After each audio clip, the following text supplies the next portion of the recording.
Rate the Record podcast, episode 14. That's right, our little podcast baby is 14 now, entering high school. Whole new experiences going on in life right now. Oh my god, the podcast is gonna hate us. I think it already does hate us. I mean, it's definitely there. Don't worry, it'll like us again once it hits like 18, 19. Everything will be fine. Yeah, once they understand. And your parental hosts for this week are Kris and Savannah. Yay! Yeah, we're back, and we're not. I mean, we're digital parents to a podcast, and that's about it. It's the baby. So yes, that is us. This is our podcast. And if you like our podcast, make sure you hit that like and subscribe button on YouTube and leave some comments because, as always, if you've been here before, you know we're trying to build a community and we want you to be a part of it. Even out there in the audio world, hello audio listeners, you can still be a part of that foundation too. Like, subscribe, follow, rate, comment, whatever you can do that looks really pretty for the channel. We'd super appreciate you doing that. Yeah. It's funny because you said audio world, like, hello. So I waved and then I thought, oh, that's dumb. I'll put it like some sort of weird voice on there, like, Savannah waves. She extends gratitude. So if you've been here before, you know that we're just kind of like absolutely nuts like this. We don't really know what we're doing ever. But hey, welcome back to the podcast. We're glad that you're here. Hope you enjoy your stay, have a lot of fun, be a part of the conversation as per usual. But if you're new and you don't know what we do here, first off, hello, welcome to the podcast. You can also enjoy your stay. So each week for the podcast, Savannah and I will choose an album, be it completely at random, special occasion, anniversary type edition, or even viewer's choice. We pick an album regardless. We will discuss it at length. We rank the songs, and then we rate the record. Woo! That was the most enthusiastic portion of the podcast. Audio warning. Woo! There you go. And thankfully, I'll have to fix that spike in editing. More work for me. Uh-huh. Yes, precisely. Okay, I'm done. But yes, audio world, that is Spotify, Apple Podcasts, Google Podcasts, CastBox, Anchor, Bandcamp, Stitcher. We're everywhere and anywhere, and we're spreading like a virus. Very timely joke for the year 2021. So yeah, you can catch us anywhere. Ha, great pun there. I'm on fire today. Oh my god, that took me a second. Okay, that was good. I like that one. And you know what's funny? I didn't plan that out. I didn't mean to say that, but I was like, wait a minute, it's perfect. That's awesome. What am I going to do? Stop myself?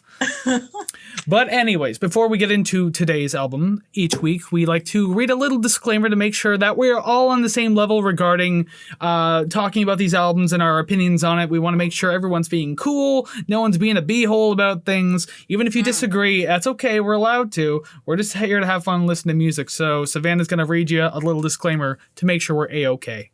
The following thoughts and opinions we're going to discuss on Rate the Record regarding this album are strictly of our own personal interests. We are not professional music reviewers. We are simply two friends having fun discussing and listening to music. We encourage respectful discussion and friendly banter of each episode, but we do not condone and will not tolerate bullying or belligerence based on the opinions of ourselves or others. This podcast is a casual and for fun project, and you are welcome to take what we say regarding the albums we rate with a grain of salt. We're watching a lot of like kids' toy commercials. So all the disclaimers are like, so I'll get there. I'll get there one day. Don't chew on toy without parental supervision. Each part's sold separately. Batteries not included. They say it so fast that they actually say crazy shit like that. That'd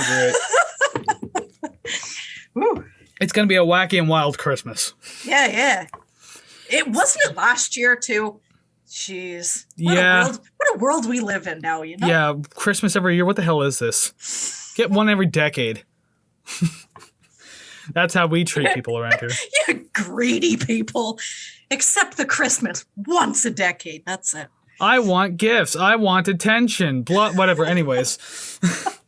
Christmas is coming, isn't it? But for now, instead of Christmas, because as of recording this, we're nowhere near that. Well, can't say we're nowhere near. We're not there yet. Nope. But we are talking about Pitchshifter in the album www.pitchshifter.com. Oh, that's dated. It is, but there's actually a funny little tidbit about that, which I have written. So, yes, I chose today's album. I chose it strictly because there's a huge nostalgia factor here. To those of you in the audience who ever played Twisted Metal 3 for the PlayStation, Twisted Metal 4 was the Rob Zombie one. Twisted Metal 3 had its own separate soundtrack, and Pitchshifter had 3 songs in there. So, super nostalgic. I love these tracks, and I was like, you know what? We're going to do the album. Okay, sorry to interrupt here, but you say 3.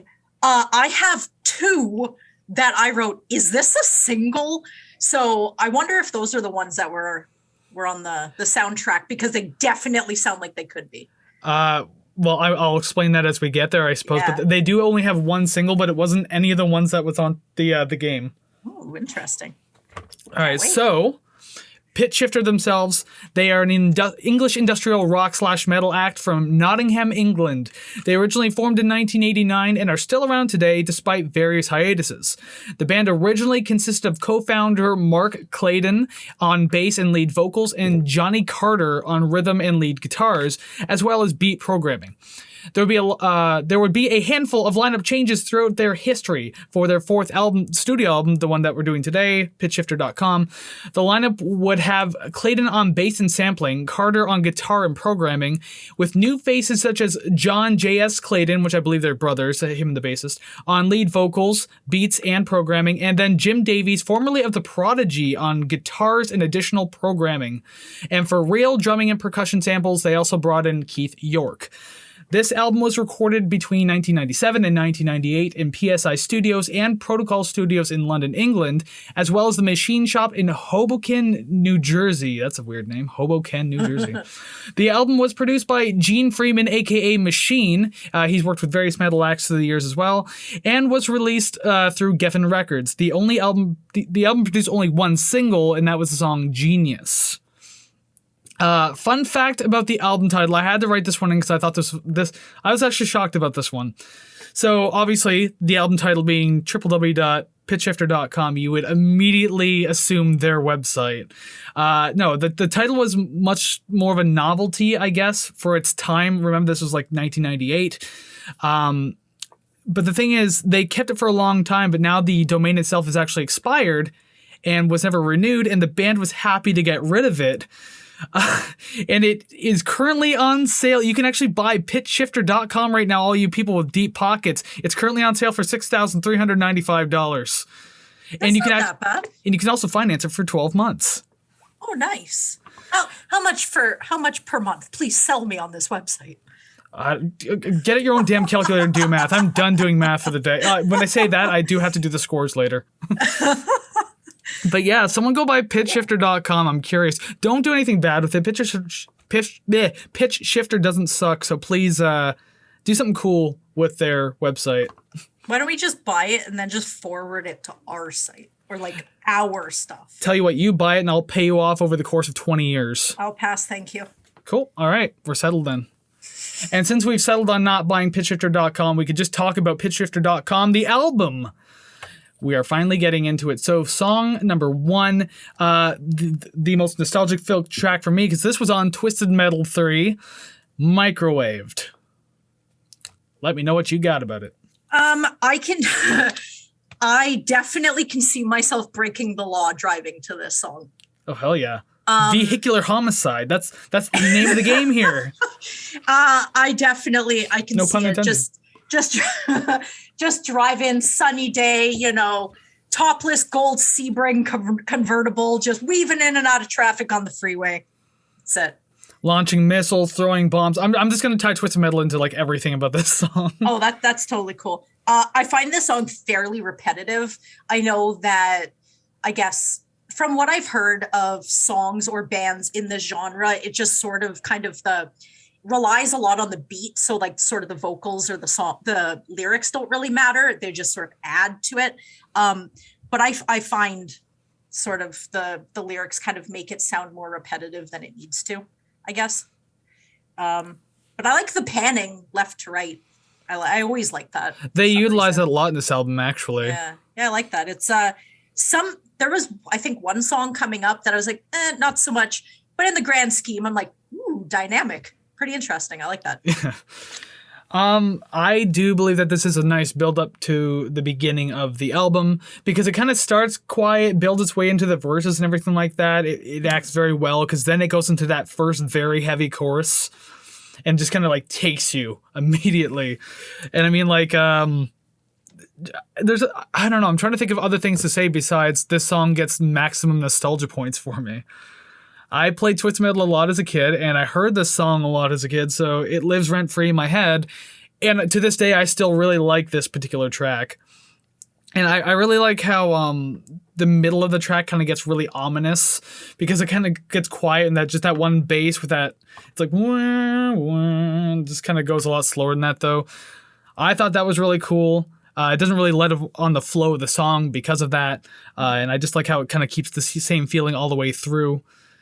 And I mean, like, really, the combination of, like, the program drums and the real drums are, like, a really good treat in this song. I thought that was really cool. I like when bands do that. Like, if you do use program beats, sometimes when you throw real drums on top of it or, like, mix it and shuffle it in, like, it can be really cool. And this is one of those songs where it works very well.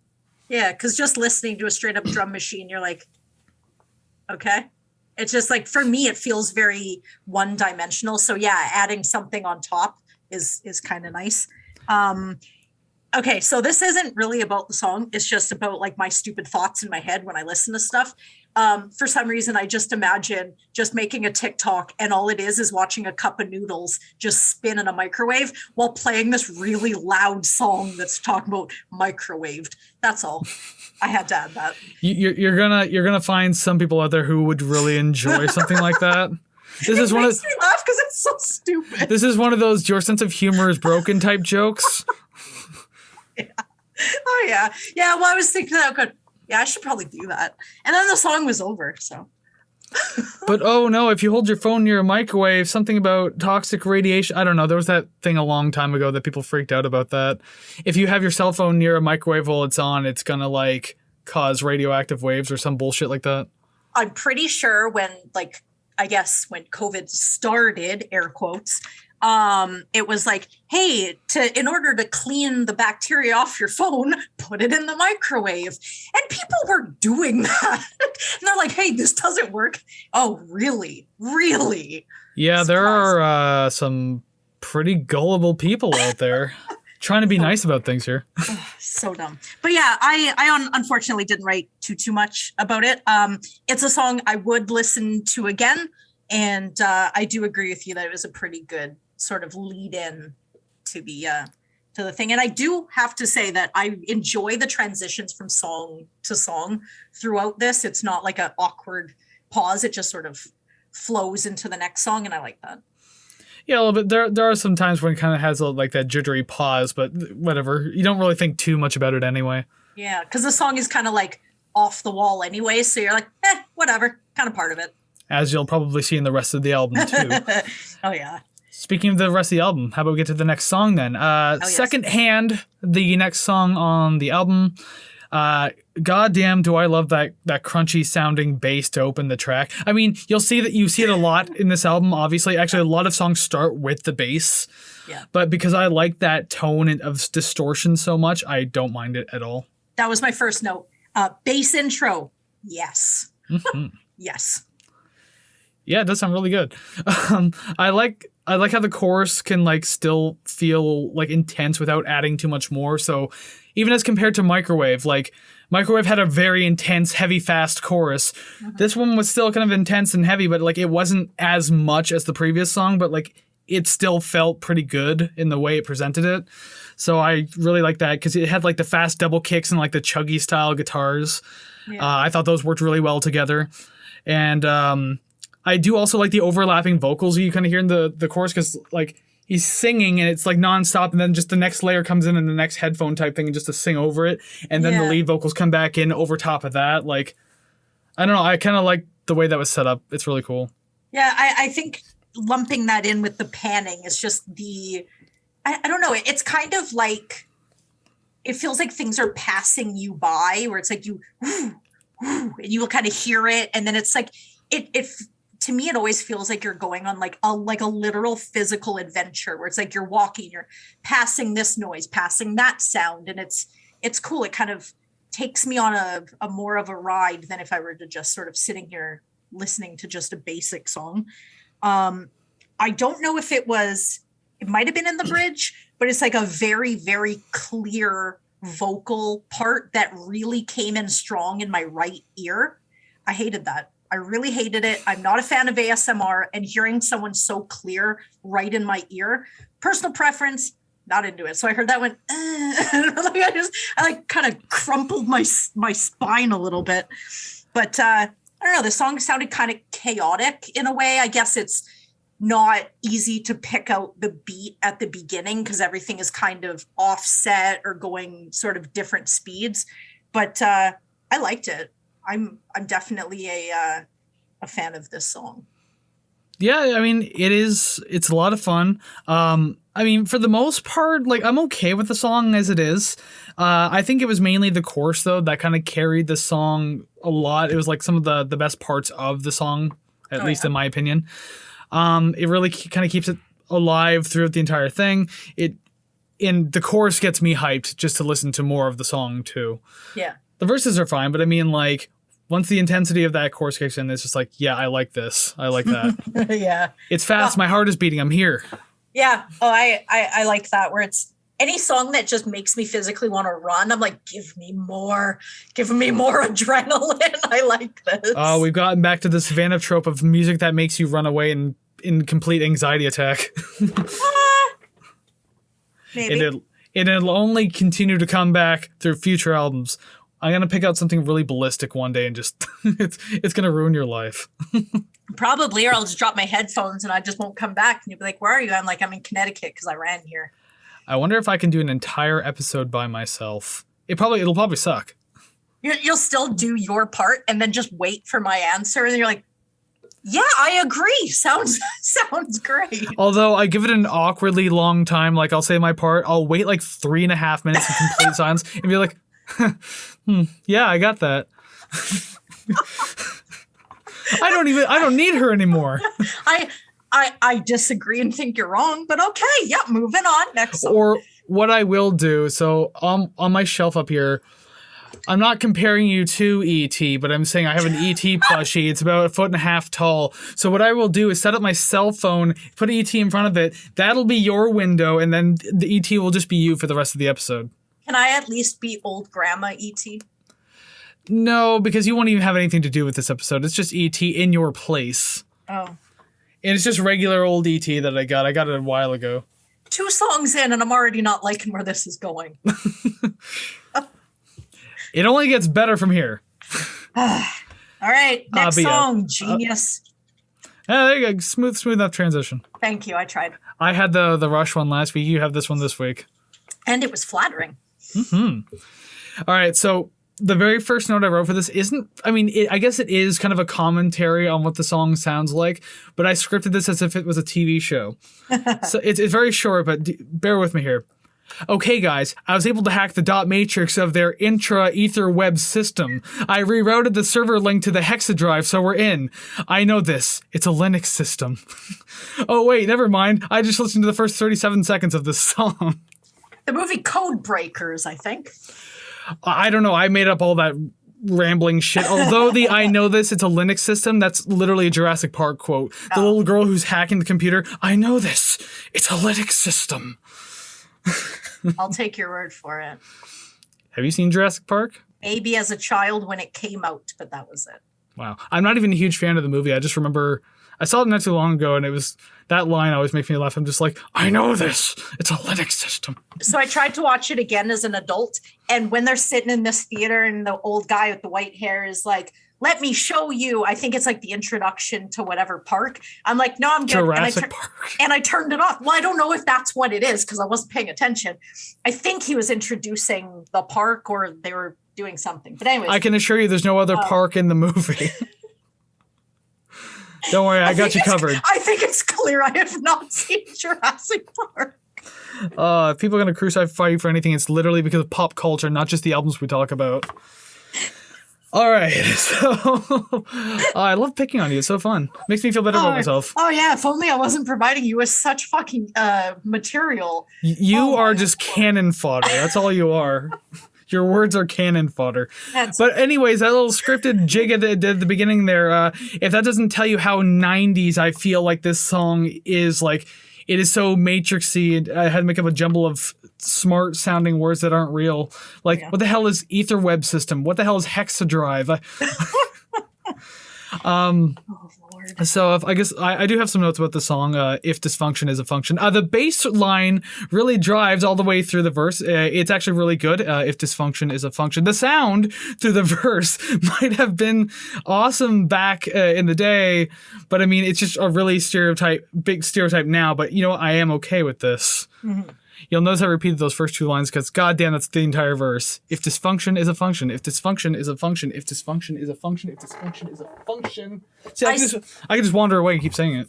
I stand by what I said with the last song, or one of the last songs, that I think just the vocals or lyrics are there just to add something. But sometimes you listen to it going, I think I would just like to listen to the music. Thank you. I'll just take that. Well, to be fair, though, I mean, going into the chorus, when he says, I must be some sort of genius, and like the word genius, that just kind of like, it gets kind of like just stalled and like has that really glitchy effect on it. I really like that. I thought that sounds really cool. It was like 17 syllables long. I'm fine with that. Because you can just hear it, like it kind of goes along like that. God. And I love how heavy the music gets with it. Again, we're kind of getting into that like kind of heavy version to the super heavy chorus. I mean, there are moments on the album where it doesn't do that, so I guess I felt better about it, because if this was the entire album, I'd be like, uh-oh, we have a problem. Yeah. I found when the song started, it was like the intro, and I was like, oh, this is going to ramp up something good. And then it kind of ramps up, and then it restarts. I'm like, oh, we're going to ramp up to... We're really ramping up to... Okay.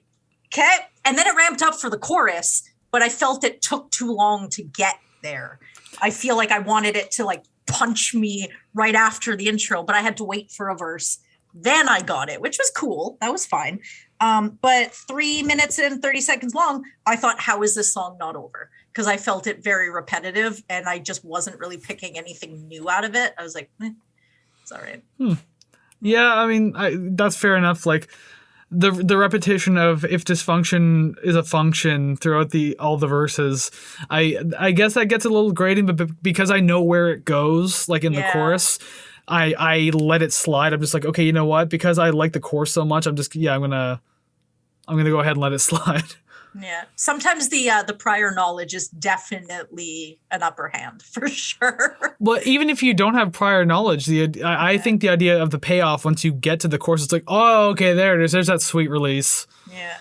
Or maybe that's just me. I don't know. Yeah, maybe. I know for myself, just listening to like a repeating line, my brain is so stuck on, oh my God, when is this going to end? I'm not really waiting it out. I'm just kind of jumping to, I hate this. Yeah, okay, I can relate to that. I mean, not necessarily in this album or this song, but I mean, like in general, even in past episodes we've done, I'm pretty sure I've felt that. Yeah, and then the payoff comes, you're like, oh, okay, like it's there, but because I already feel the way I do, it's easier to kind of overlook it and kind of to be like, yeah, sounds good, whatever. It was kind of like, it reminds me of the Guster episode, because like the verses felt it was building up to something, and then I always said that the chorus was like anti-climactic, and like there was no real payoff to it, and it was always just like a letdown, like you're being blue-balled by 4 indie dudes. I mean, yeah, it's like somebody's gonna like they're gonna dive into the pool, but when you think they're gonna dive, they just walk back off the diving board and they just leave, and you're like, what the hell? Where'd you go? We can kind of time this episode a little bit, because there's this video on TikTok that I saw that it's so simple and stupid, but it makes me laugh every time. It's a picture. It's not a picture. It's a video of this like monkey in front of this pink ball, and it just starts clapping its hand backing up a little bit, and it's like, oh, it's gonna boot that ball, and then it keeps clapping for like 10 seconds, and then it just keeps clapping and then running past the ball, and then the video ends. I'm just like, I'm so let down right now. You bastard. In the song too, I will say, like I really dig like these mechanical, like choppy sounding like guitars. It's kind of like a breakdown. I think around like the 3 minute 10 second mark. Yeah.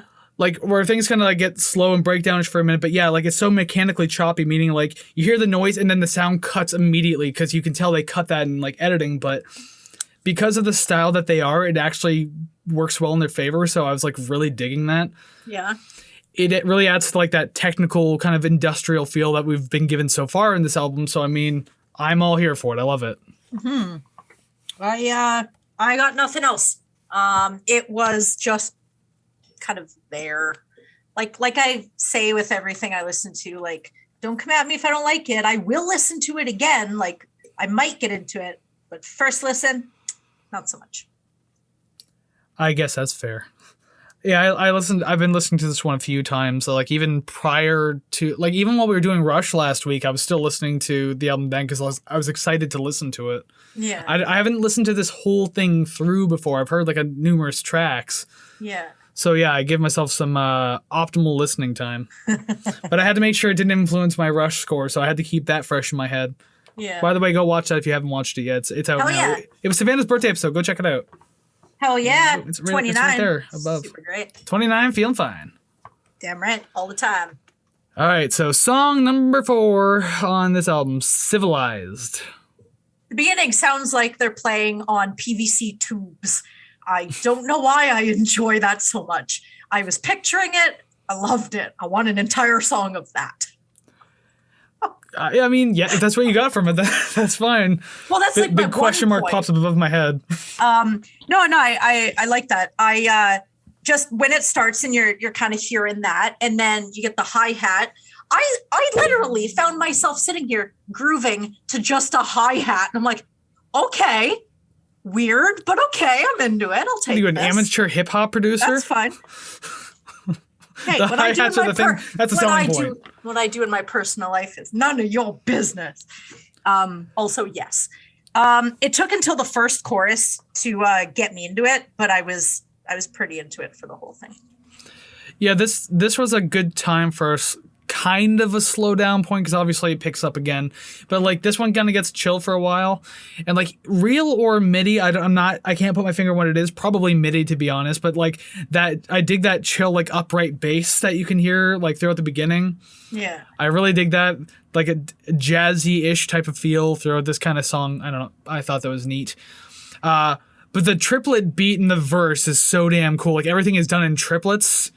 Like your basic beat is this, and it's like da na na na na na na na na na, like and just like it's kind of going everywhere. Like I don't know. I thought that was super cool. Like it caught my attention immediately. Very happy I heard that one. there are little nuanced things in certain albums and songs that you bring up, and I think, why didn't I hear that? It's the only thing you can hear though through the verse. How did you miss it? Probably because I listen more as in I've never heard this before, sort of discerning like what is this? So listening to the sort of micro parts is like I miss a lot of them because I'm listening to the whole thing trying to discern what the fuck it is I'm listening to. Fair enough, but I mean like it's the driving riffs of the verse, so I don't know. Were you peeing during this song? No, but there is one song that I had to pee while I listened to the beginning of it because it really made me have to. Piss Anyways, break. But no, if it sounds like they're playing PVC tubes at the beginning, like clearly my brain is not on counting the beats and stuff. I'm like, tubes, cool. There's only so many times I can give you the benefit of the doubt. Yeah, you can just stop now. I would say like I had a whole deck of cards full of those. And now I'm nearly out of that deck. Oh, that's fine. Join everyone else in my life. It's fine. Can you please mail them back to me soon? Because they're physical cards. No. So on top of the triplet feel, which if you listen to the song again, you'll immediately hear it because it's right there prominent in your face. The slow, chunky style beat of the chorus, I thought was super cool too. I really like that. It's still heavy, but like certainly more mellow compared to the other tracks. Mm-hmm. So again, I don't want to say that like the song got quieter because it technically didn't, except for like the opening portions. But like, yeah, the chorus wasn't as intense as the other ones. And I mean, like, everything kind of felt the same in this track. Nothing really got too exciting. I mean, it sounds really good, But the thing is, I didn't think that this track had to be 4 minutes and 30 seconds long. Yes. There's a lot I was just gonna say there's a lot I like about it, but like they could have done without doing it many more times. That is my thoughts on many of these tracks. Spoiler. Yeah. The chorus reminds me of a Rob Zombie or White Zombie song. I cannot pinpoint it, but it just screams at me. And I do agree. It kind of was, I don't want to say one note, but yeah, it just wasn't like, oh my God, this is a complete left turn, or this is really amping up. So to me, it felt kind of repetitive just because it sort of was moderately the same. Also, sort of chastising me for not picking certain things out of songs, I wrote verbatim, repetitive, but I enjoyed the bleep boop bridge. So I would not expect any sort of intelligent conversation coming out of me going forward. Bleep bloop bridge. Well, yeah, it's like funny. That. Well, I guess because you'd pick that up because maybe it sounds the most different. Like even in the triplet portions, like it's still like driving guitars and stuff like that. So I mean, it's stuff you're already used to hearing. So maybe it can slip a little more in the background just so you're not thinking about it too much. Yep. But then you start. Which speaking of bleep bloop, like there's I have a note on that coming up later in the album. When we get there, we get there. But yeah, like it's funny because I particularly don't remember that portion of this song. Because I was so focused on what I liked about the verses and stuff like that. I was just like, yeah, you know what? I dig this. I'll listen to that part again. Yeah. Yeah, it's just because I found it was like, oh, okay, like nothing exciting. It's just like a nice summer drive. And then it goes bleep, bloop in the bridge. I'm like, ooh, what's that? What is that? I like that. That's okay. A summer drive down a jagged road. Jesus. Oh, maybe. Okay, fine. A nice drive through the gates of hell. I'll take that. Excellent. All right, song number 5. Subject to status or status, as they say in the song. That threw me off. And like they echo the word status like a bunch of times at the end of the chorus. I'm sorry, I drank a beer and I'm very gassy. But yes, every time there's like status. I kept saying status. No, status. Like I was arguing with the song as it was echoing at me. And then after the song, you're like, Man, it doesn't even sound like a word anymore. Yeah, I love overusing things. I'm just like, it doesn't feel real. Yep. Look in the dictionary, the word's gone. I found this song kind of had the same vibe as Microwaved to me. I did have a note about getting deja vu vibes in this track. Yeah. Okay.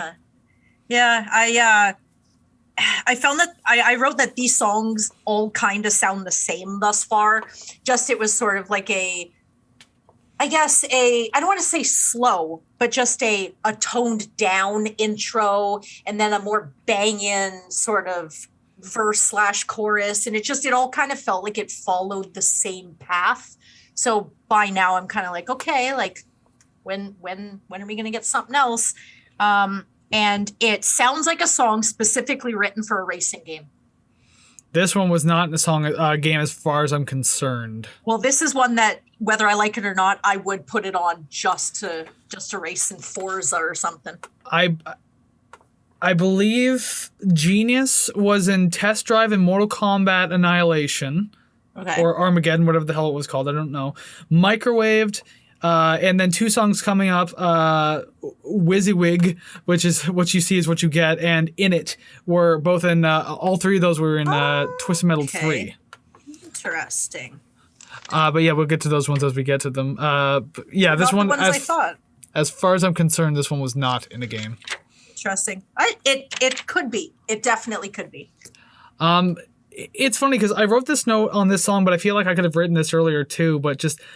I'm really starting to dig like the punk style riffs in this album. Mm-hmm. Very simplistic, like just distorted 3 to 4 note, like 4 bar, whatever feeling to it. And just, I don't know. I really like that when it can pop out. Like, I know this is like industrial rock and metal, but I mean, at the same time, just, I don't know.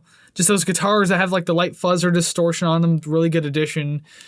And yeah, that's all I really have to say about that particular part. Just I like the punky feel of it. Yeah, I can see that for sure. I I was really stuck on, oh, this sounds like everything I've heard, so I may have dismissed it a little too early. But unfortunately, I don't have many notes due to that fact. No, that's okay. And yeah, a lot of songs kind of start sounding the same moving forward. Yeah. Actually, on the punk note too, I did write, it's like, we're getting kind of punky. And then towards the end of the song, you can hear the sound of like a spray paint can. I was like, we're getting ultra rebellious now. You're like, I'm on the same wavelength of them. Well, and all the lyrics are like politically driven about like the downfall of society and just how shit things are, kind of thing, and how like technology is taking over. Like, that's more or less what all this is about, nihilism. It's pretty like that's another reason why it makes it so punky, because like the lyrics kind of follow that. Yeah. Although, I mean, like, lyrically too, it kind of reminds me of certain themes of like KMFDM or something like that. You gotta do them someday. I've never listened to them. I know who they are, but I want to. I don't know if I should pick a specific album or just draw one at random. I like KMFDM. Random. I knew a couple people who really liked them, but never listened to them. They at that age, like that, my friends were listening to them. It was kind of like this seems too dark, too much for me at the time. But now I'm like, ooh, interested or curious. Depending on what era you want to get, we'll talk about that later, because I know I'm going to go off on a tangent. But yeah, I don't have too much more for this one going into it. I mean, like, it ends really abruptly too, and it's kind of weird, but I mean, I guess that's fine considering there wasn't a whole lot going on for this song as it was. So I mean, like, abrupt endings, unless done properly, usually bother the hell out of me, but I'll let it slide in this one, because it's like, you kind of used up all your ideas, so it's a good thing you just kind of stopped in your tracks. And punk songs don't follow any rules, so maybe that was what they were going for. They just cut it off. That's it. Done. Yeah, they had I can't remember, a number of influences. Like, it even listed on Wikipedia. Nine Inch Nails being one of them. Oh yeah. But then like Metallica, Judas Priest, and I think there might have been some punk bands in there too. I don't know. Like, that's their like driving influences. Yeah, interesting. All right, so next song, another one on the Twisted Metal 3 soundtrack, WYSIWYG. What you see is what you get. I just call it WYSIWYG because it's who's going to call it WYSIWYG? Because it's literally like done with the dots like that, but I just call it WYSIWYG to be very fast. Just it sounds like a new SoundCloud rapper name. It sounds like a Muppet. Like, because I think of Fozziwig, right? So I mean, like, WYSIWYG's his cousin. Is that what his last name is? I hope so. Fozziwig? Well, isn't his name Fozziwig in the show? Am I even thinking of his name properly? I have no idea. I've only known him as Fozzie, with the hat and the bow tie. Oh, you know what I'm thinking of? God damn it. I'm thinking of the Muppet Christmas Carol specifically. Oh, yeah, I've never seen that. It was my favorite Christmas movie growing up as a kid, and as an adult I'll still watch it because it holds that charm to me. Interesting. But enough about Christmas and enough about the Muppets, because we have WYSIWYG, the cousin of Fozzie. So obviously for me, more nostalgia points to hand out on this one. Just take them, make it rain. Yeah. I mean, that super distorted wailing, like on top of the bass, there's like this really distorted wailing kind of affected guitar that kind of goes all over the place too, just before it goes into the verse. And I thought that was super cool. Like, it adds more like kind of chaos to the song, and I really like that. Yeah. And this definitely brings back some of the more the intensity that was kind of absent in the other tracks. Like, the other tracks still had heavy moments, obviously, and fast moments, but like this song brought back like microwaved style chaos. And I really appreciated that it made a comeback. So perhaps I need to listen to this more than once to kind of pick up all the nuances, all the stuff I may have missed. But I was stuck on why does this still sound like the other songs? So it kind of put me off a little bit. I actually don't have many notes for this song at all, because at this point I kind of felt a little fatigued where I'm like, can we just get something, like just something new? Just give me like another bleep bloop. I don't know, just something, please. Yeah, I definitely think this is on the list of albums that I'm going to listen to once or twice again, just to kind of pick something up each time. But yeah, I found that to me, it kind of felt the same feeling like the last two songs. So I don't know. This album is kind of turning out to be a sandwich where it's like beginning and end, and then middle. I'm like, You really like hitting that microphone stand, don't you? I do. I talk with my hands, and I'm just like everywhere. That's why you need a deal like I got. Oh, you actually kind of see it in frame, just a smidge of that little black line. Wait, let me push it there. Now it's out of frame. I broke the fourth wall for a minute there. But yeah, like mine's so far away, I can do this and never hit it. I can hit the camera, hit the microphone, hit the walls of my table, everything. I am just at a dining table. So lovely. I guess little view into the back end of this show. I'm poor, so if you could please subscribe so I could get a better table, that would be awesome. Thank you. Join our Patreon because that currently exists right now. If you join our Patreon, we will thank you. Pay us $5 for a personalized thank you, and it'll just be the word thank you, but then like we'll just kind of mechanically insert their name, like user 503 thank you, user 508 thank you,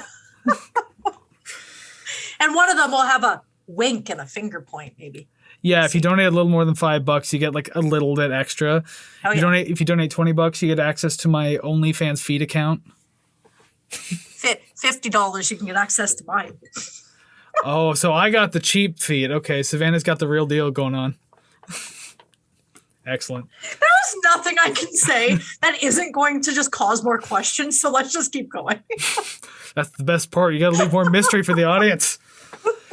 But I really dug the riffs in this song. I really kind of liked how everything was, like how fast it was, just the sound of the riffs themselves. Mm-hmm. Still got that cool punky metalish quality. And I'm going to stop mentioning the punk thing because like it's pretty much every song from here on out.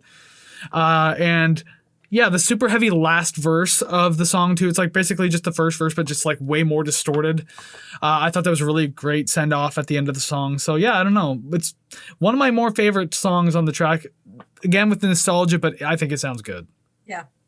I won't tell you you're wrong because I don't have the facilities to do so. And we don't have the time to debate why you're wrong. Okay. By the end of the debate, you'll be saying, "Please, sir," which is song number 7 on the album. There, I tried my best. Boo! Oh, yours are way worse than mine. I know, but I can't boo myself while I'm basking in how funny I am. Oh, if I said one bad enough that I felt I needed to boo myself, I absolutely would. Just turn off my microphone for 10 minutes and let you talk the entire time. You just hang your head in shame. So yeah, I know I said to stop mentioning, but yeah, just the punk never ends now from here on out, and I'm all here for it because I think that sounds fantastic on this album. It's a really good mix of like styles and everything like that. Especially with this bass line too, it's got like the 2-string chords going on. I really think that sounds cool. Shout out to the mixer of the song. I don't know who mixed and mastered and everything like that, but like getting a good bass tone, especially when you're trying to play chords like that, isn't the easiest thing. So I mean, like you made it sound good, and you made the distortion on it sound even better. So I mean, I definitely took note of that here. Why do they have so many choruses in these songs? There's like 7 of them at the end. There's like 4 of them in the middle. I just want to hear an instrumental. That's it. That's all. This isn't the album for instrumentals. Like it's not even the genre for it. I am seeing that. Okay. Granted, there are some coming up. I mean, side note, if there are any artists that sound like this that just do instrumental, that, I don't want to say popular, but I guess more quote unquote major, nothing MySpace, Facebook, whatever. But if there's anything, I want to know. Kris, let me know. Listeners, let me know. Everybody, throw it to me. I want it. I'm pretty sure The Prodigy has a lot of good stuff you can listen to. Yeah, but I'm not willing to weed it out. Fine, I'll have to make you a personalized playlist. I want a whole album full of just like, industrial metal instrumentals. I was going to say like grinder on an old car sound. I like that. I don't know. Go listen to some Ministry or something. They probably got a few. That's a good point. All right, I'll be back. I'm just kidding. Excuse me. We have a bunch more songs to dig through.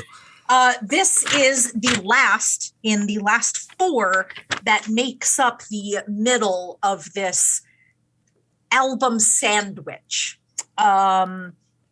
It's still, to me, I'm like, yeah, this sounds like the last couple. I mean, whether they do or not, that's subjective, definitely my opinion. But yeah, I feel fatigued by the album so far. I think I'm just not picking up the differences in songs, and to me, they just feel like they're sort of painted with the same brush. So, are you about to Tom Petty this album? I don't know. I know that it gets better coming up. To me, a couple more songs, I'm like, I'm on it, and the score is just right up. That's encouraging. Yeah. Like I said, this is the last song in the group of 4 in the middle that I'm like, it's okay. But I'm glad that it picked up after this. Man, our lists are going to look very different, aren't they? Per usual. I'm okay taking your spot as the villain because it is quite obvious it is natural to me. I think it's going to be one of those roles that constantly gets passed off. No, it'll never be like one person all the way through. Excellent. I can shed the skin. Okay. I actually kind of like how this one can be heavy without going super intense like the previous tracks. I said this for one of the previous tracks too. I can't remember which one already. That's how great my memory is. It's kind of like they're using like a dial of heaviness on each track, and like it's usually pretty high, but they kind of like alter it just a bit all the way through. This one feels like it's on a proper level because it's okay to take a bit of a break once in a while. So I'm kind of glad this one didn't go like super crazy. Although I do like when they do because it sounds great. But like again, you can't have an entire album of that. It would kill you. I mean, see Daughters, even though we rated that pretty well. But yeah, and also there's also one of those panning sounds at the end of this one too, but it's like super hard pan, like only in the left ear, then only in the right ear. Yeah, like, oh my God, yes. It's very disorienting, but I thought it was really cool. It does something to keep your attention despite the fact the song's ending, but yeah, I kind of like that. So I do remember that part because all I thought was, get out of my ear. But yeah, it did feel a little disorienting not hearing even just a faded bit in the other ear. It's just complete cut. And that was kind of weird, but I don't think I would have heard it if I wasn't wearing headphones. So I wonder what it would sound like if I was listening to it like on a sound system, if it would sound as sort of strange. Well, I listened to this one on speakers, actually. I didn't use my headphones for this one, and you could still notice it. Like, it's obviously probably not as jarring. Yeah. But, like, Yeah. I definitely noticed, like, suddenly over here, I only heard sound, then suddenly over here, just thrown away. Like, I can imagine this would smash my brain around. It did. I'll have to check it out on my own with the headphones on this time. Sometimes on an album, I'll listen to it with headphones, sometimes not. I probably should use headphones. You'll just get the better experience that way. I almost always do because I get distracted really easily, which is kind of good because then I can actually absorb, I guess, what I'm willing to absorb through the headphones. Yeah. Alrighty then. Song number 8, Disposable. Acoustic guitar at the beginning, something new. There was something new as I shake my camera off the desk. I was like, oh my God, it's more of the same stuff. But the acoustic guitar does make an appearance later on in the song. Revived it. I was pleased. Yeah, it comes back every once in a while. And actually, I mentioned too, before the vocals kicked in, like the acoustic guitar, I wrote right on my notes here, I honestly thought I was listening to a weird detuned version of Polly by Nirvana. Compared to the rest of the mix, the acoustic sounds so muddied. Oh, yeah? But yeah, like, I was listening to it, it has like the same kind of pattern as Polly, so I started singing Polly like really kind of out of key, and we were like, Polly want a cracker. Oh my God. It sounds like an apparition is singing it. I had a good laugh about that one, though. So I had to keep reciting the song because, like, I'd tell myself in my head, don't do it again. Then I'd do it again. Polly wanna shut up. And then it's weird because I'm arguing with myself out loud. Yeah. And then you get some foot stomps from upstairs yelling, shut up. and then I'm like, oh, like badass, like I'm just like, don't make me come up there. I like the panning of the percussion in the bridge, though. That was solid. I just enjoy the panning of percussion. It's just, I don't know, it kind of feels like I'm surrounded with drums, and I like that. Yeah, they want to put you in the middle of like this 3D space, so they just like to move things around a little bit. I like that always. And it is interesting how they keep bringing back the acoustic, but even the riff that the acoustic is playing, they put it through like a lot of different styles and stuff like that, and added like a lot to it, which I think is pretty cool. Like you have your basic acoustic. You have the distorted guitar line of it. There's one point where the bass is kind of just doing it in the last third of the track on its own, so you just hear that same riff. And then like they also put that riff over like this really fast snare pattern as well, which I thought was super cool. It felt very fresh on like the same riff each time, so like it was repetitive, but they kept doing something new with it. So it's like, okay, I can dig that. So I'm not just listening to like Polly all the way through, you know? Yeah. I do have to. Oh my god, I'm talking over that. I do have to compliment them that they're pretty decent at creating the bridge. Just whether it's a complete drop in intensity, if it's sort of ambient sort of feeling. Thus far, when the bridge hits, I'm like, okay, I'm into it. And then it's like the sort of the rest of the song goes on. I'm like, not so much on certain ones. But I don't know. It's just the really intense and then kind of the, sort of slow flowing bridge. I really like that sort of juxtaposition. Yeah, the songs are generally like you're like in a club or a bar, and then for the bridge is like that's when you kind of like step into the bathroom for a moment just to like get some quiet. But then it's either you leave the bathroom or the sound kicks the wall down and just comes right back. Yeah, you know what? That is a very, very accurate description because it's like it's kind of quiet, kind of little muffled, I guess. And the then music's out there somewhere. Yeah. That I like that. That is 100% how I feel. Sweet. Yeah. I said something that actually means something. Good. Yeah. No, I like that description. That's definitely how I feel. And every song thus far, I'm like, yeah, their bridge is pretty good. I like that. Yeah, they do that a lot in this album. Fits the style, I guess, and the composition of every song is generally the same. So, you kind of know when to expect the bridge, I guess. Yes, and the 7 choruses that come afterwards. Yes. All right, song number 10, Double Digit Time. In It, which I believe is like that sounds like a British slang, like I think we missed one. Did we? Yeah, A Better Lie. Oh, I scrolled right past that one.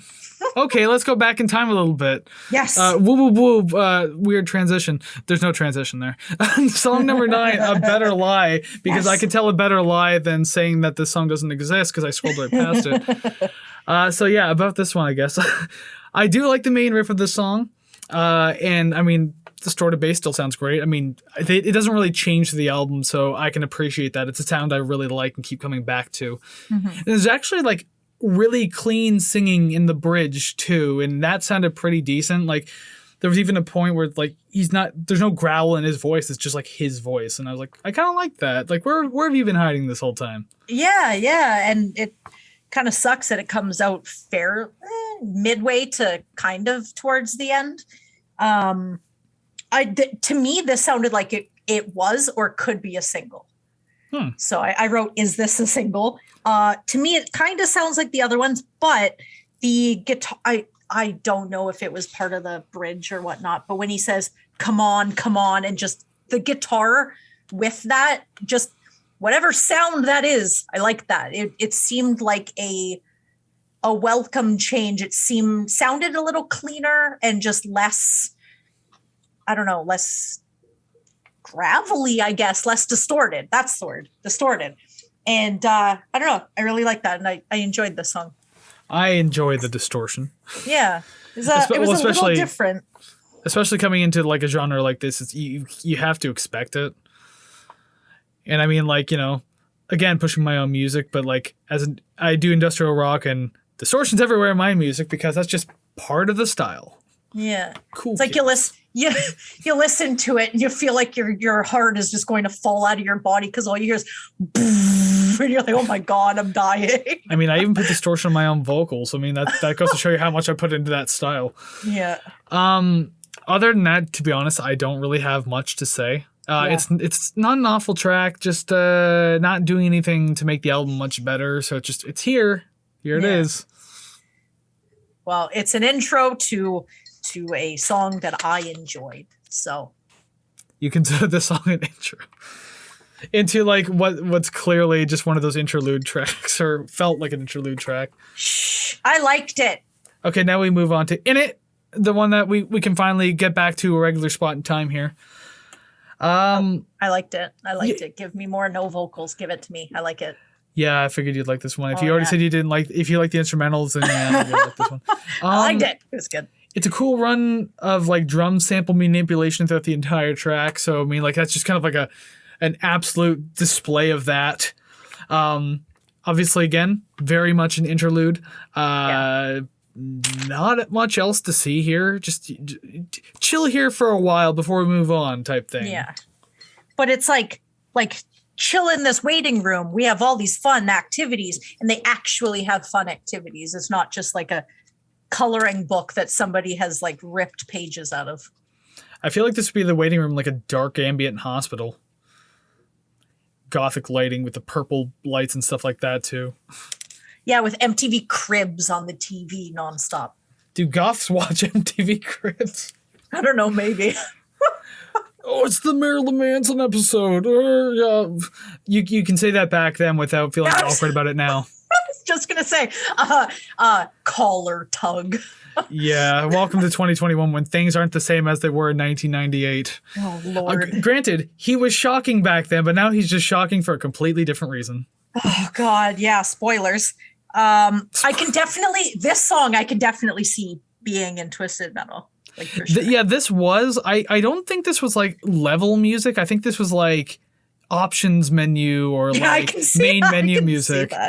Because I do remember this one being in there, especially because of like some of the drum samples that happened. But like, yeah, I don't think it was actually like level music. Someone correct me if I'm wrong. It's been 5 years since I've played Twisted Metal 3, so I don't remember. I just remember it's there. Cool. Yeah, I liked it. There wasn't much that I'm like, oh, I really like this. I really like that. I just sat there and went, oh, I can hear the music. I like this. Just jamming, just chilling. That's all. That's all it was. That's all you need. All right, then we're going to move on then. Number 11, What's In It For Me?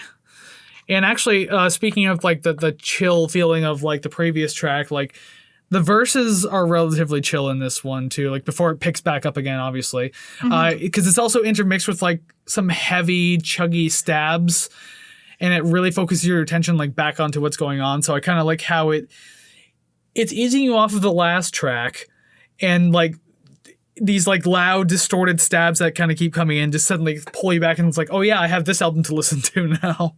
Yeah. I like it. So I think it was the beginning of the song.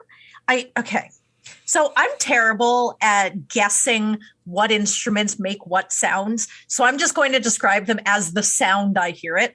So whatever little bird sound, or really like it sounded kind of, I don't know what the hell that was. I liked it. It was cool. You're welcome for the nondescript. I'd have to go back and listen. It was within like the first minute. I like that. I found that this song comes at a good time because I just felt sort of fatigued by the middle. And after the last song, I felt kind of not hyped up, but like rejuvenated again, because I'm like, okay, like I like this. This is like, okay, I want to see what else there is, because now I know that there's a song that I like. Maybe there's more coming up. So I definitely found that placing it after that on the track listing is pretty decent. I wrote Wii U, but I don't remember why. Wii U? Yeah. Is it potentially the bass, maybe? Because I know the bass had like this kind of wow effect to it every once in a while. Maybe that's what it was. But I heard that one was like, that's funny. I should write that down. Don't know why. Wii U. What's that reference? I must have enjoyed it if I wrote it down. So, and I would listen to this again. Good.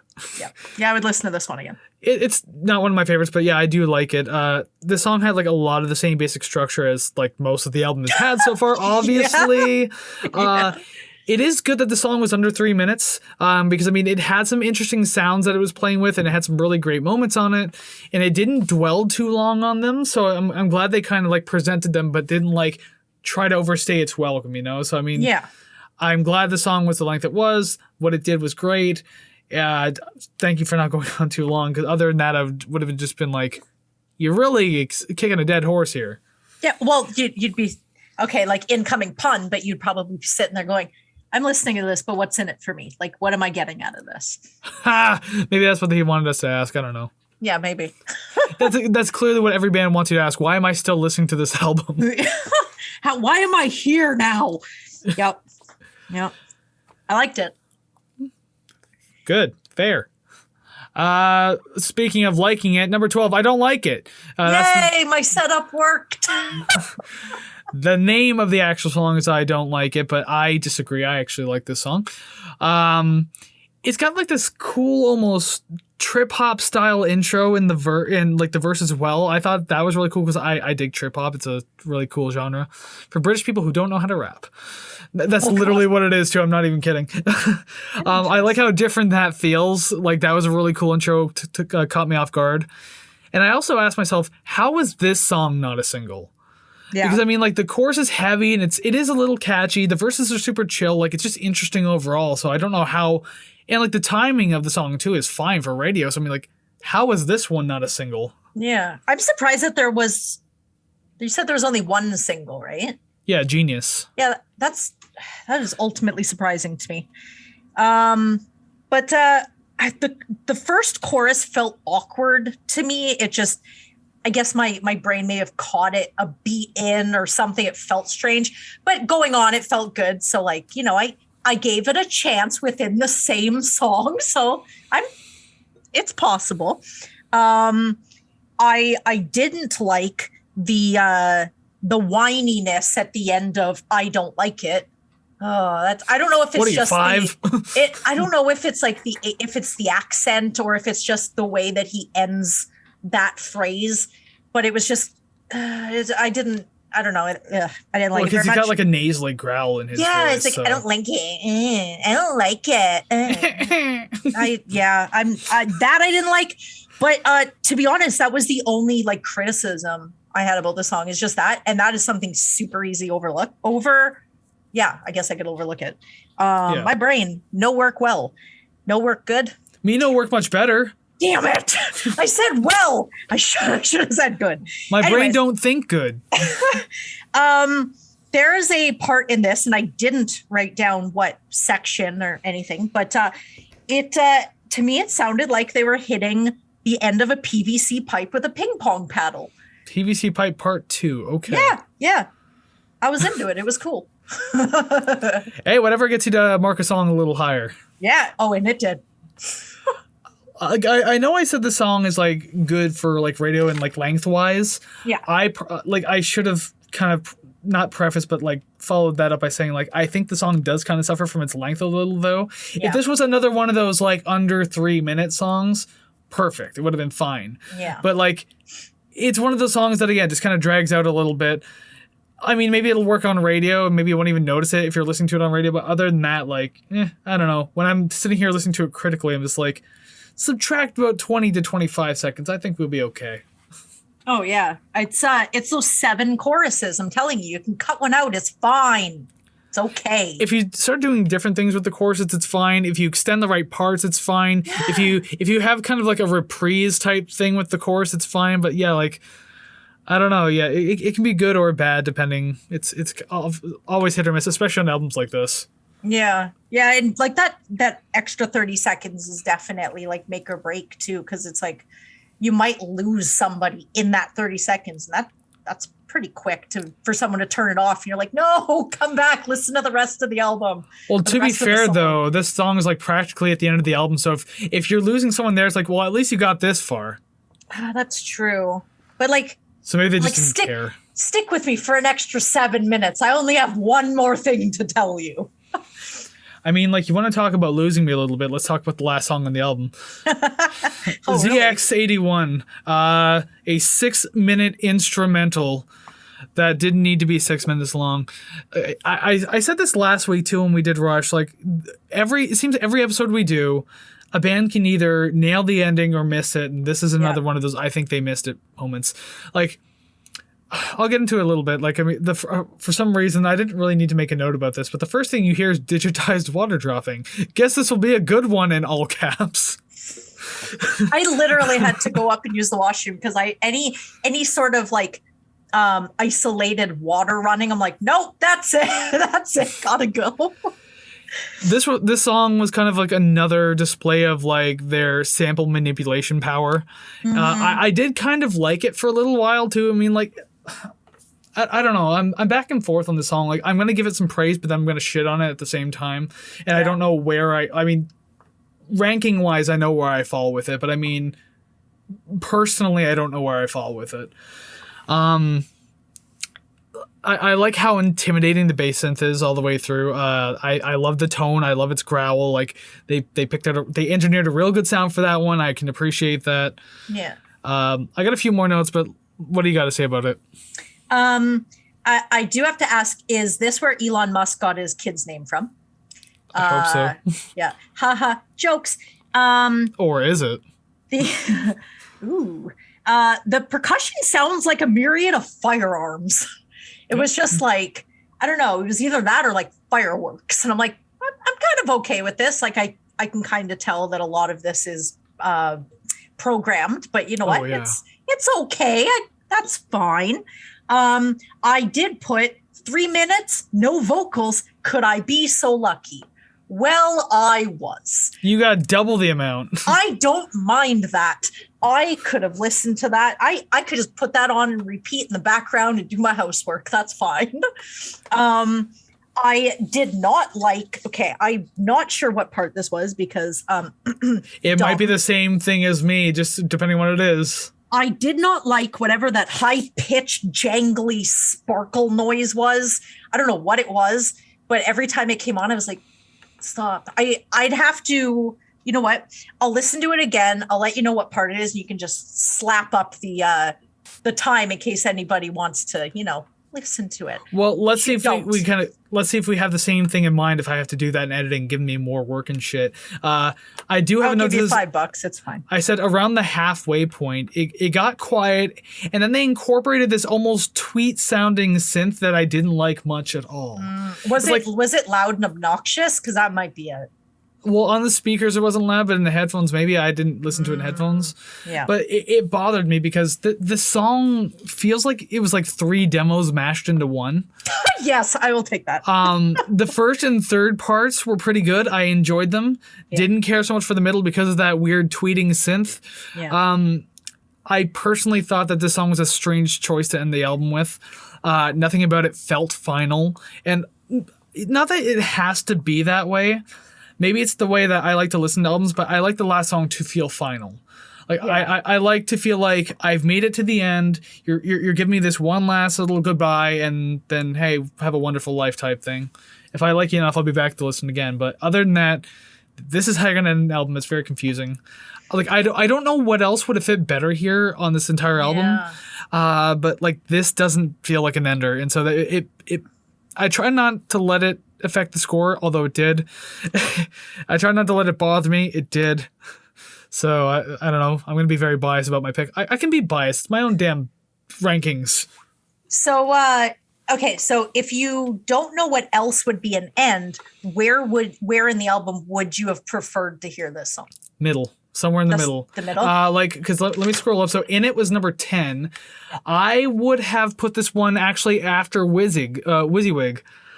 Before Please Sir. So that way, like, you get the super intensity of WYSIWYG, then you get like this kind of chill track, maybe don't make it 6 minutes long, and then you can like transition to Please Sir. I 100% agree because that is dead center in the 4 that I was on. So that would have broken up some of the monotony for me at least. So that is perfect spot for me at least. Confirmed we are remixing the album then. See, we need to buy the web address. I did get more into this when the tempo slowed near the end, so that might have been the quote third demo at the end, third little part. Yeah, I did like that. I think the part I didn't like came before that, so I have a feeling we are talking about the same thing. The second part, I think we're talking about the exact same bullshit. I am going to listen to it again just to just to confirm. But aside from that one part, I was totally okay with the rest of it. Like, fine with the length, fine with it at the end. I'm not as, I guess, critical, or I don't think of those things that much. Sometimes I like the song to kind of feel like a cliffhanger, where it's just sort of like, I wonder what the next album will sound like. Maybe, I don't know. It kind of leads me wanting more, which may be the point. Because some song or some albums, the last song, it does end it nicely. It caps it off nicely. But then I'm kind of like, well, I don't really want to, like, I got the closure I needed. I don't really want to listen to more. So maybe that was the point. But yeah, aside from that middle part, I'm into it. I didn't really feel like the ending created any intrigue. Like, there was nothing really there. Like, if this was an interlude to the next album, maybe. But I mean, like, I don't know. Nothing made me think like, oh, I feel good about this ending. Can't wait for the next one. Yeah. I don't know. That's just me personally. Yeah, well, it didn't for me either, but it also didn't end it. It was just there. But I don't think of those things. I'm just like, oh, track 13, 14. Okay, cool. Maybe I'm just a bitter old crotch. I would say so, yes. And we have reached the end. This bitter old crotch reaches the end of the album. Although I will say, just as a side note, to those who are aware of this album or have listened to it with us, you'll know there's a track 14, Free Samples. We are not discussing that one because it is literally what it says it is. It's like a minute 40 of one sample played after another, like a bunch of 808s just played one after the other all the way through. So that one doesn't count. We're not scoring it. It has nothing to do with our review. Yes. And that would, realistically, that's even worse. If we were counting it, that song would get like 0 because it's not a song. I'd be like, those are noises. Uh-huh. But it was 1998. Maybe they wanted to give you some free 808s. But nowadays in 2021, we have it everywhere. Yep. You can you can download free 808s on your phone, for Christ's sake.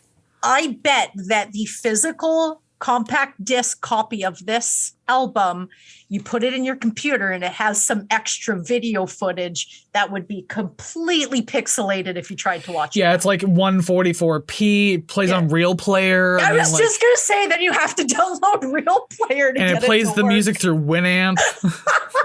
We're going back, aren't we? Oh, I bet that's or whatever. I think it was like Real Audio or something that came before Winamp. I think Real Player was a package back. I don't know. That's a long time ago, and it's also bullshit. I remember watching a trailer for Mortal Kombat 2, the movie, on Real Player, and I could barely see what was happening.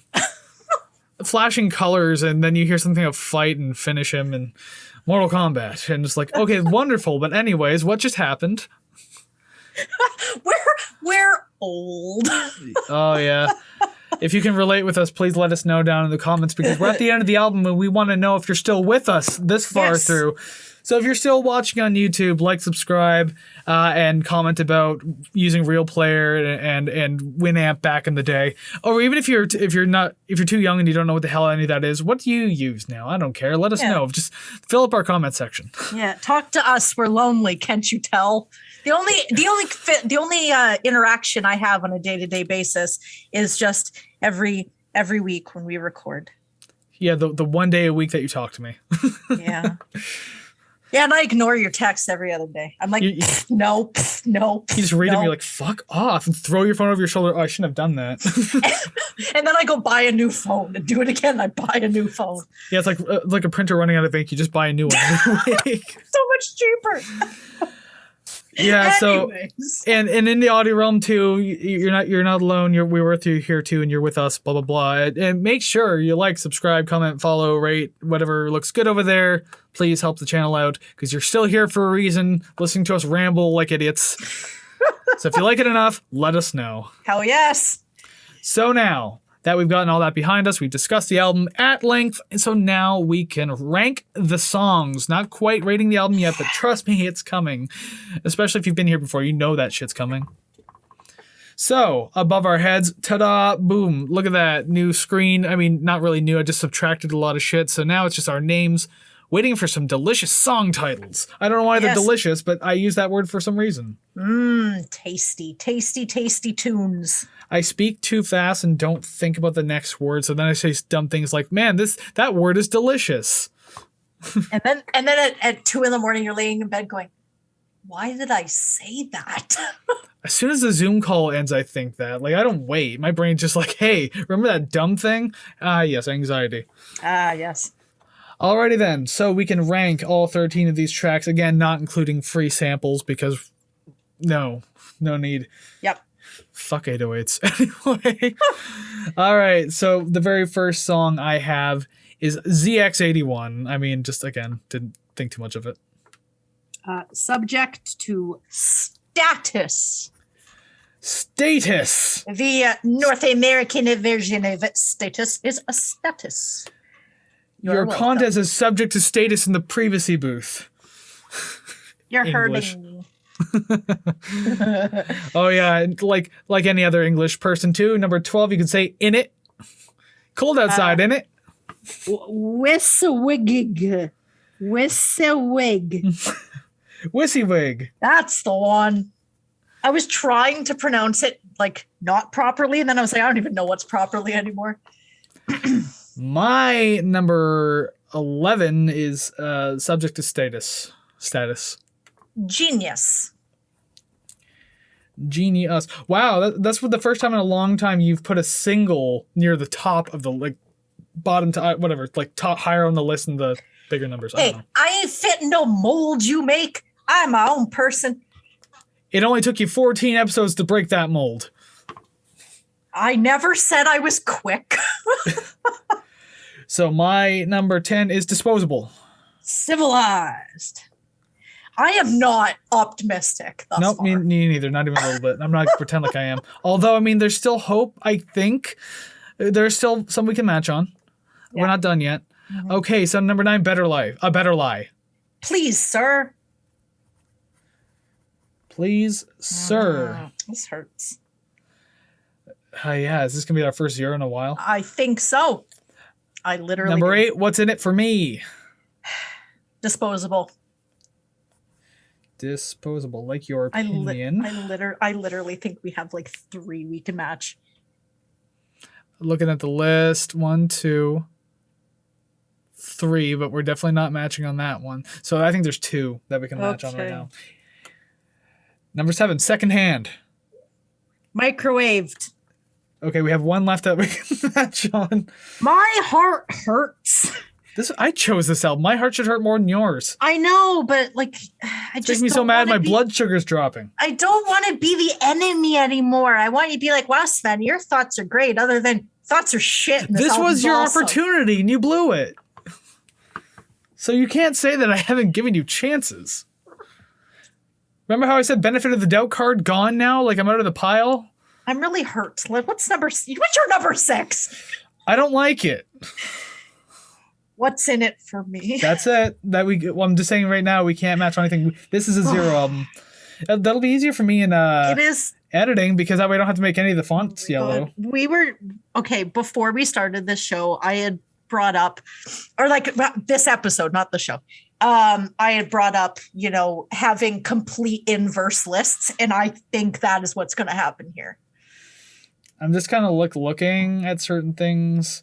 More or less, yeah. Yeah.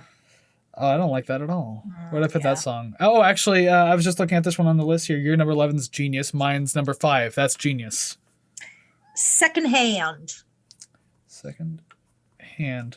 That was close-ish, I guess. I don't know. Number 4, Civilized. Better Lie. Better Lie. My number 3 is Please, Sir. I don't like it. I don't like it. Neither do I. My number 2 is Microwaved. What is it? ZX81? Yes. Yeah, that's my number 2. Number 1, WYSIWYG. I don't know how any of this was a surprise that my number 1 and my number 2 are both the instrumentals. In It is number 1. It was number 1. That's baffling. Like I you can like it, but I mean, not number 1 worthy. Yeah, this was literally the main menu music on Twisted Metal 3. I've never played that before. Well, I'm gonna catch your ass up then. Well, I have an Xbox, I'm sorry, which is a superior gaming system, and I've never had a PlayStation. So it can't even keep its numbering correct. So you're telling me its superior was like Xbox 360, S1, 5008? Just gonna keep saying weird shit, whereas at least PlayStation's numerical. They're thinking outside the box, okay? A little too far outside the box. Alrighty then. So, and also PlayStation is older than Xbox Stretch, and the game is older than the Xbox too. Just saying. I don't know if that's not really a good or bad thing to say. Yeah, well, if you and I are anything to say, things that are old suck. So Real Player. Exactly. Winamp. Exactly. Custom backgrounds for Winamp. Okay, yeah, we're done talking about old shit now. Even though this album's pretty old too. I mean, like what? It's like 23 years old, something like that. Oh my god. Time flies. That's crazy to think. I'm like, that was like a decade. Oh my god, it was not. Alrighty then. So that's how we rank songs. No matches this week. A big fat 0 to 13. The first year we've had since I don't even fucking remember at this point. Probably like one of the first ones. I don't. If Pearl Jam was 0. Yeah. Yeah. Okay. Daughter we had 3. That's our top one so far. Yeah. God, yeah. Dang.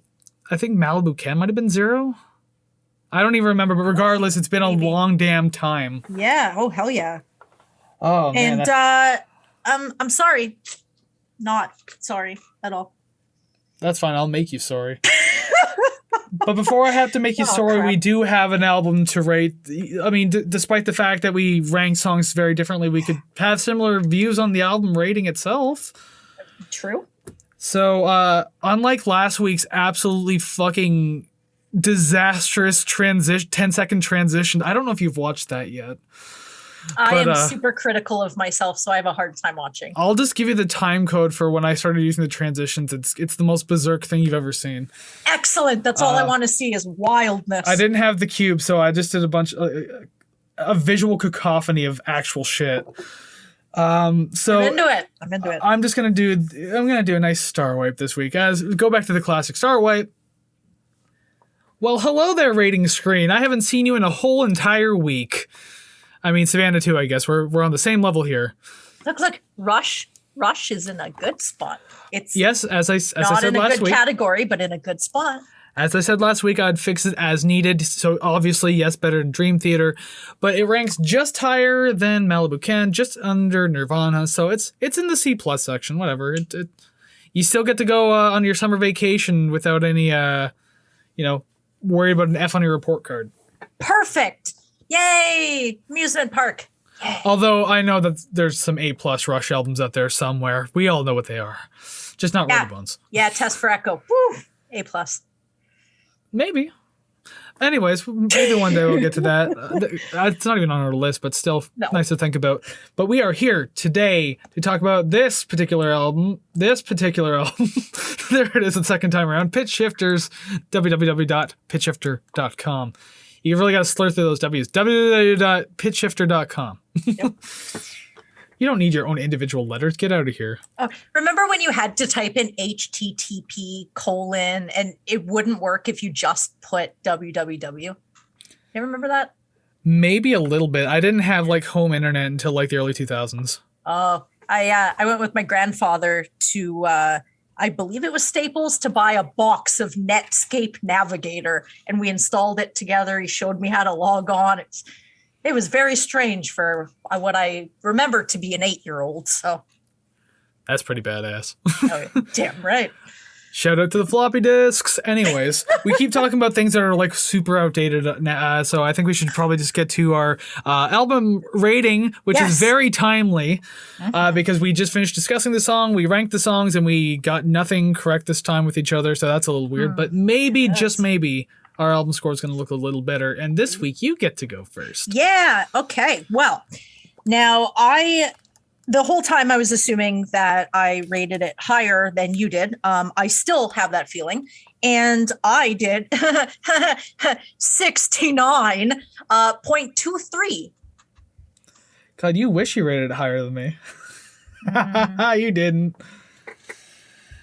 Wait, that's not how I do math at all. Well, one can dream. Okay, so you said 69.23. Yeah. 23. And then I'm going to go ahead on my little calculator here, add my score of 69.61. Seriously, you made me feel bad for that. Yes, I did. Oh my God, that was so close. God So damn. obviously we get the haha nice funny sex number for our final since we got we're right there. 69.42%. Nice. I'm just writing down my paper real quick so that way I don't forget. So that means it's gonna be, I think, somewhere, you can't see it's because hiding behind everything, but it's gonna be somewhere in that area. But for now I'm just gonna put it here. Again, like Rush, I'll fix it as needed, but Yeah. you just know it's in the C tier. I am confident with my score, knowing that I didn't lowball it.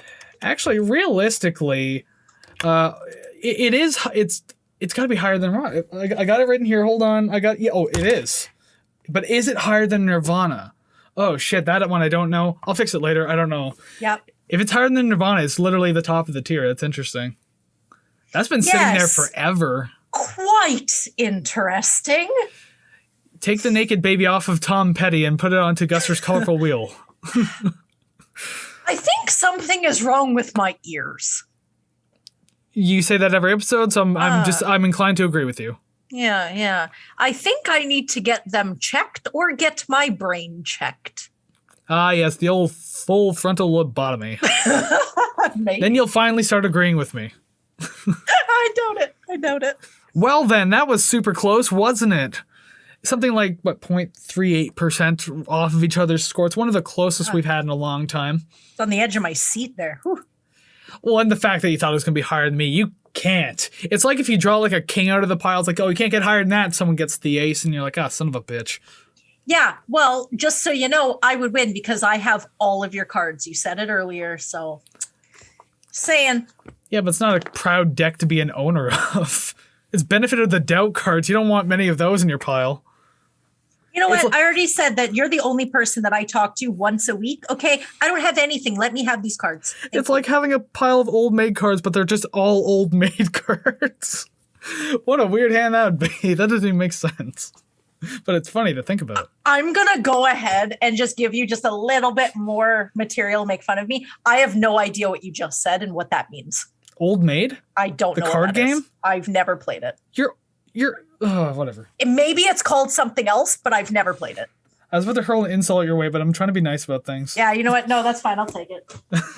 I grew up in a bomb shelter, okay? I know nothing. It's fine. We're at the end of the episode anyway, so I think anything I've wanted to say about you is already out. And Excellent. I mean, we have plenty more episodes coming down the road, so I mean, I can talk as much shit as I want to you, like every single week. But we have to wrap this one up for the time being.